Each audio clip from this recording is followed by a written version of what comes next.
Adam here from the Out of Collective, and we're here with Garth from Scott Sports, and we're going to talk about the new Scott Spark. Yeah. So Garth, go ahead. This is the new Spark RC SL EVO AXS. This is new for 2022. It's a brand new platform for our World Cup race bike and also our trail platform as well too. Some pretty unique things about this bike, where this is built for the World Cup race course. It has 120 mils of travel front and rear versus our last year's bike and a lot of our competition that are running 100 millimeters of travel on their cross-country bikes. It really came directly from riders like Nino and Kate Courtney, who wanted to have a bike that had more suspension but also wanted to be just as light and just as fast to be able to kind of tackle all those harder sections of the World Cup course.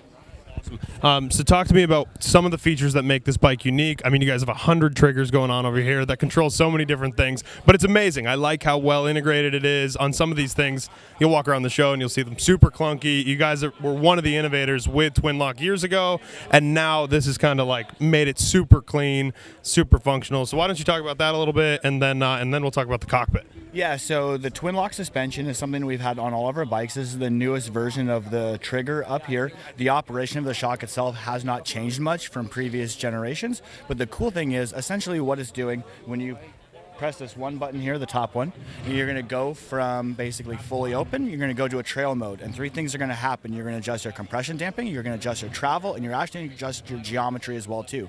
So you're going to be able to optimize the bike for climbing or descending with just a push of the button from the handlebar, right?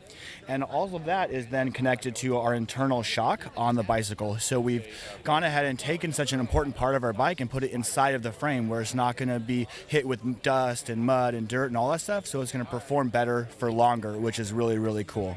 Awesome. And last thing I'll ask you about is the cockpit here, which is proprietary to you guys. What does this look like? Why is this beneficial to the rider? Yep.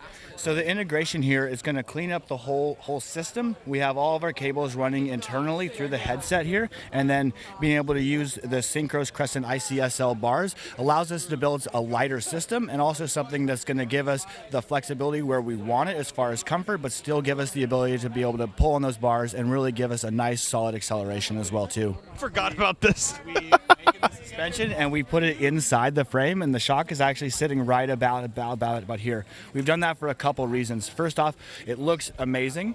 We've done some things like be able to run 2 water bottles inside the frame, which is pretty key. And again, we're going to take this shock and we're going to put it inside the frame, so we're not going to need to service the shock as much. It's going to work better for longer as well too.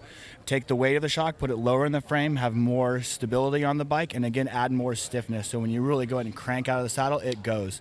And then to access the shock, you just take this little guy here. So all for your day-to-day adjustments, whether you're adjusting your air pressure, rebound, it's really easy to do right from here. And it's really an awesome little system, and again, we think it looks really cool, and it's also a performance benefit to the rider for sure. Awesome. And then for servicing this thing, easy enough to get out and easy enough to work on? It's easy enough. It's a little bit different, but it's not any harder. I think most shops and home mechanics, once they have just a couple minutes with the bike, they're going to see that it's nothing overly complicated. It's just a slightly different order of operations. Thank you, Garth. I appreciate it.